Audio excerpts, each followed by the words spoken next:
네, 반갑습니다. 세무경 매니저 삐니아입니다. 자, 오늘은 지난 시간에 이어가지고 경매 권리 분석의 기초 두 번째 시간 매각 물건 명세서라는 것에 대해서 한번 배워보도록 하겠습니다.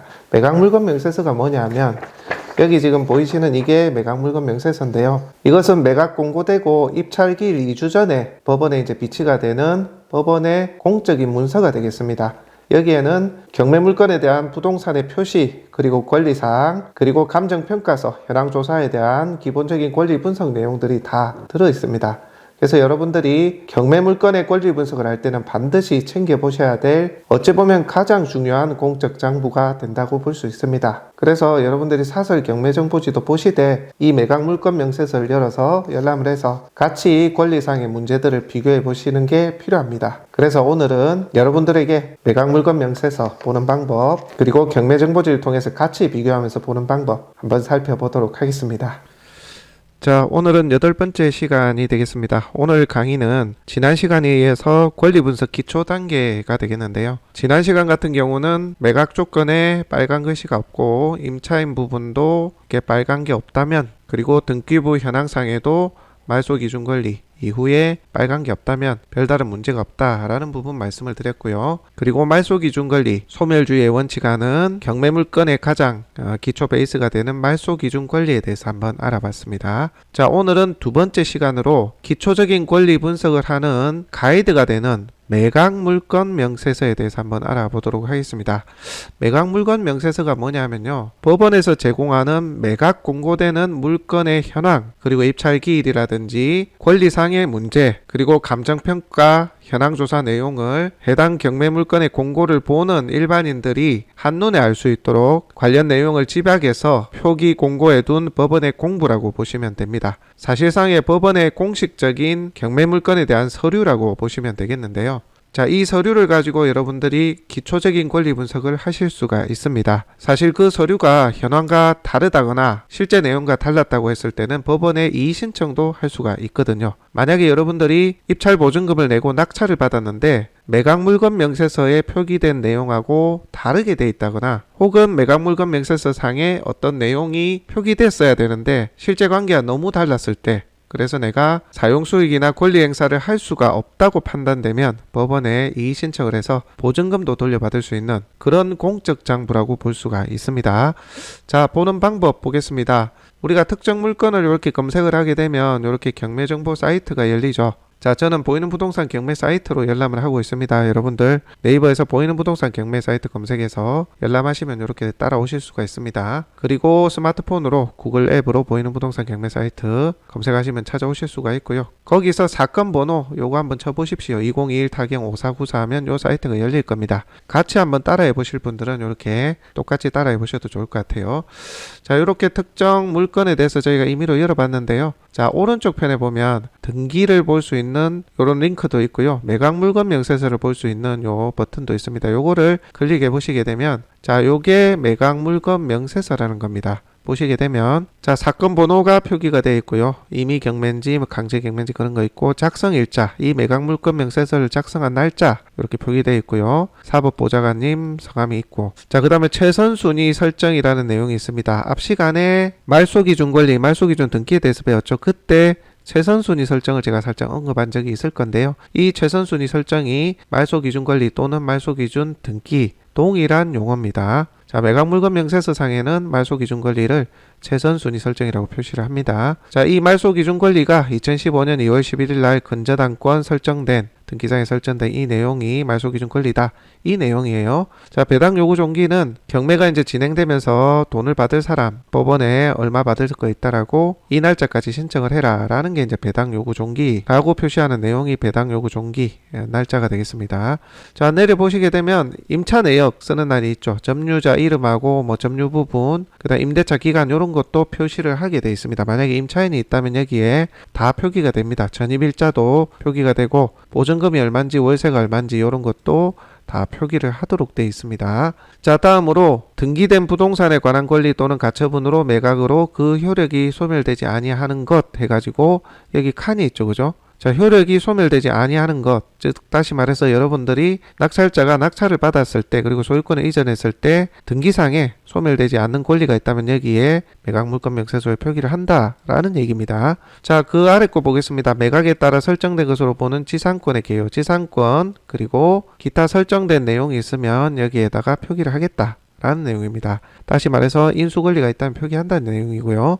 자, 비고란. 이 비고란은 뭐냐면 감정평가서나 현황상에 실제 권리와 좀 다른 게 있다거나 뭐 제시외라든지 큰 하자가 아니더라도 좀 체크해봐야 될 내용들을 비고란에 표기하도록 되어 있습니다. 그런데 이제 비고란에 제시외 건물 매각 포함 이런 내용들이 종종 표기가 되는데요. 이런 경우는 별로 문제 삼을 게 없고요. 유치권이라든지 기타 낙찰자의 권리를 해칠 만한 내용이 있을 때는 여기도 표기가 됩니다. 아시겠죠? 자, 첫 페이지가 이렇게 표기되어 있습니다. 임차인 정보를 기재할 수 있도록 되어 있고요. 그 다음에 자, 등기상에 소멸되지 아니한 권리도 표기하도록 되어 있습니다. 그리고 지상권처럼 기타 권리가 설정된 것도 여기 표기하게 되어 있고요. 비고란에도 감정평가서나 현황조사서상 내용에 표기해야 될 것, 체크해야 될 게 있으면 이렇게 표기가 됩니다. 자, 여기는 특별하게 문제되는 권리가 없다라고 보시면 됩니다. 제시외 건물 매각 포함 이런 거는 문제가 되는 거 아닙니다. 제시외 건물에 대해서는 다음에 또 설명을 드릴 텐데 이런 내용은 크게 문제가 없다 이해하시면 되고요. 자, 첫 페이지는 이렇게 표기가 되고요.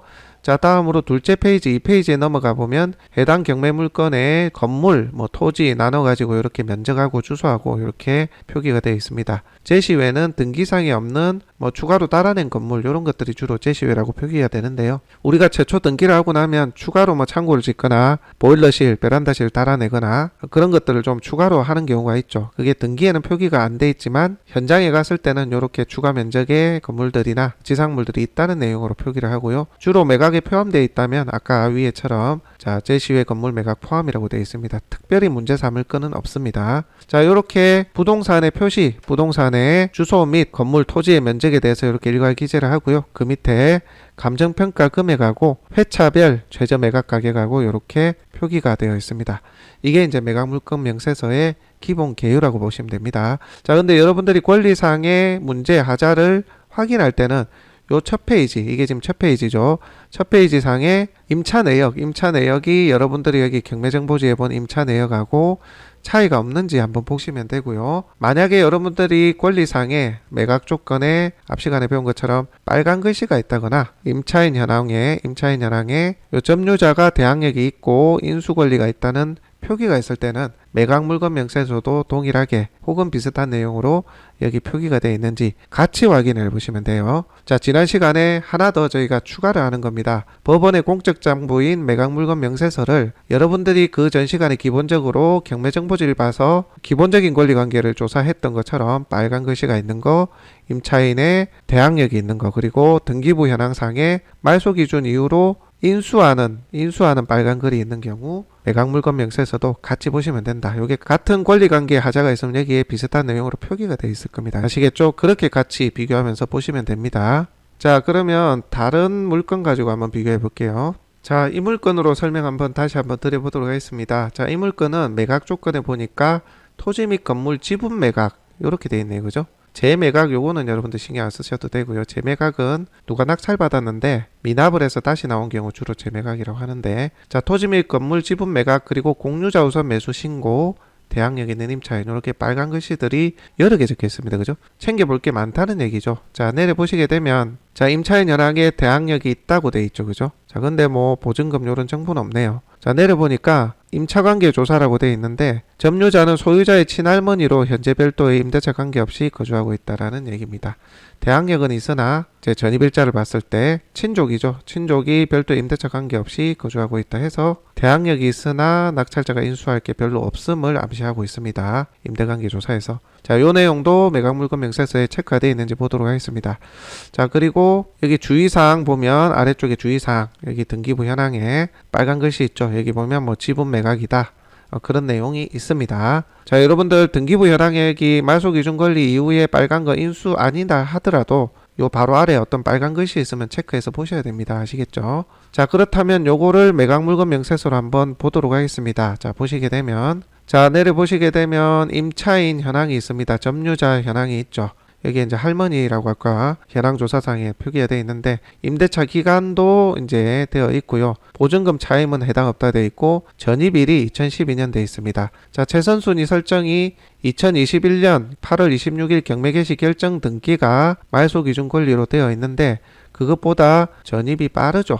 전입이 빠르다고 되어 있고, 자, 이런 경우에는 비고란에 보통은 어떻게 적혀 있냐면 임차인 대항력이 있어 인수 권리가 있음 뭐 이런 식으로 표기가 되는데, 이게 뭐라고 되어 있냐면 비고란에 채무자 겸 소유자들의 친할머님이라고만 표기를 했습니다. 더 알아듣기 쉽게 표기를 했습니다. 임차인이 있지만 친할머니니까 대항력이 없는 듯하니 한번 체크해보라 이 얘기입니다. 어찌됐건 요게 매각물건 명세서에도 상세하게 현황조사하고 대항력이 있는 부분을 비교를 해서 이 공부를 살펴보는 일반인들이 좀 더 알아듣기 쉽게 이렇게 표기를 해뒀습니다. 자, 그 다음 내려보시게 되면 자, 요 최선순위 설정 어쩌고 저쩌고 요거는 항상 매각물건 명세서에 표기가 돼 있거든요. 요거는 항상 표기되어 있습니다. 이 세 줄의 문구는. 자, 그래서 여기에 문구가 있건 없건 요거는 신경 쓰실 필요가 없습니다. 아시겠죠? 기억하고 계시기 바랍니다. 그리고 등기상으로 효력이 소멸되지 아니한 것 없고요. 지금 비어있죠? 그리고 지상권이나 기타 설정된 권리가 없다라고 되어 있습니다. 자, 그리고 비고란에 보시면 비고란에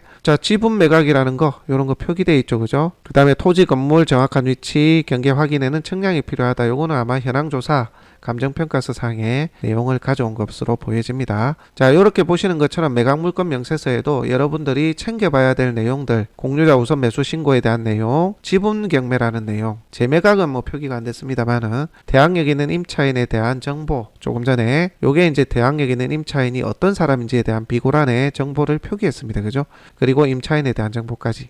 이렇게 매각물건 명세서가 상세히 표기가 되어 있습니다. 이렇게 매각물건 명세서하고요, 우리가 앞 시간에 배웠던 매각 조건에 빨간 글이 있는 이 권리상의 문제들, 요것들, 그리고 임차인의 정보, 임차인의 대항력 여부 다 같이 매각물건 명세서와 비교해서 보시면 되는 겁니다.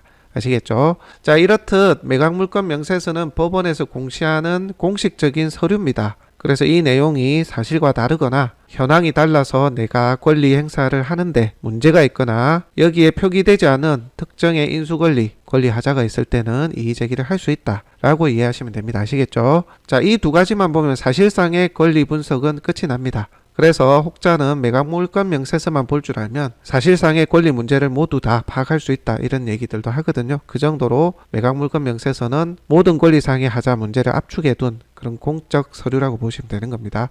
요거랑 앞서 저희가 설명드린 경매물건을 볼 때 기본적으로 하자가 있는지 여부를 같이 보시면 된다 말씀드립니다. 아시겠죠?